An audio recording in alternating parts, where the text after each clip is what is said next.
Hey there, Dave Brennan with American Pinball. Today I'm going over skill shots on pinball machines that use a manual shooter rod. Really, this can be used on any pinball machine, but today I'm going to show this example using Oktoberfest because this game has several skill shots that you can achieve on the plunge of a ball. So let me zoom in here and I'll show you some of the tips that you can use to improve this shot. Let's first take a look at the shooter tip alignment relative to the shooter lane. If you lean forward and push in on the shooter rod, you can see how this tip aligns with the slot in the shooter lane. It's critical that this does not contact the auto kicker metal bracket to the left and right. This needs to go in the center of that. If it catches, that's going to decrease the amount of kinetic energy that the shooter rod has. Also, the shooter rod needs to contact the ball square in the center. If you've ever played a game of pool, you know that shooting the ball directly in the center gives you the most amount of kinetic energy to the ball. To review this, you can open the coin door, locate the trough plunger, and flip a ball into the shooter lane. From here, you can see that the ball is not centered on this particular example. So now I'm going to lift the playfield and show you how you can adjust this. To adjust the shooter rod alignment relative to the shooter lane, you really need to move the entire assembly over a little bit to center that up. It's easiest to do this with the shooter rod removed. So to do this, all you do is slide the spring back. You'll notice a C-clip at the end in a channel in the shooter rod. You'll need to pull that off, and then you need to pull off the rubber tip, and then the spring and everything will come off. Now you can slide the whole rod out and set that off to the side.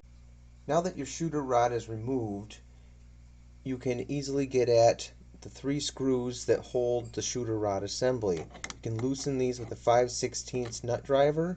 Once those are loosened, you can move this whole assembly around so you can get it lined up and centered with the shooter lane. Once you have it where you think it's going to be centered up, snug it up a little bit, and then you can put your shooter rod back into the housing, lower the playfield, and make sure that it's centered. While I'm in here, I'm going to show you that the housing actually has a nylon sleeve on the inside. This is a wear part, just like any other plunger coil, but it's a smaller diameter. Over time, this will get dirty and will contribute to the shooter rod not sliding easily in and out. So you can clean this up with a Q-tip and a little bit of alcohol, or you can buy replacements of these. Now let's talk about shooter rod assemblies. This is made up of the shooter tip, a C-clip, a washer, the shooter spring, another washer, the barrel spring, and then the shooter rod itself.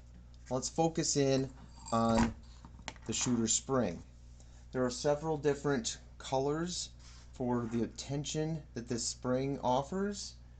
Blue is the lightest one, and then it goes up to green, and then the standard is silver, then orange, purple, gray, and then red for various stiffness. But if you want to add a little bit more stiffness to your existing spring, the cheap way of doing it is just you can either get a ruler or you can mark on your table where your spring is at and then stretch the spring out to add maybe like another inch to your spring. This will add some tension to it. And then you can reinstall that on your shooter rod and try it in your game to get a little bit more oomph out of your spring. Next, I'm going to talk about the shooter rod itself. Earlier we talked about the nylon sleeve. that is in the shooter rod housing. Well, you can also polish this up so this slides a lot smoother through that nylon sleeve. You can take some metal polish, doesn't necessarily matter which brand you get, but you can take this and some steel wool, and then take, if you have a cordless drill, you can chuck this in your drill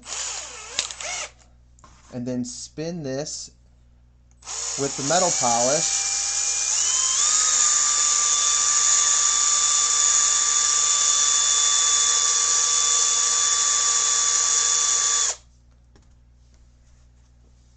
And then clean it off with a rag.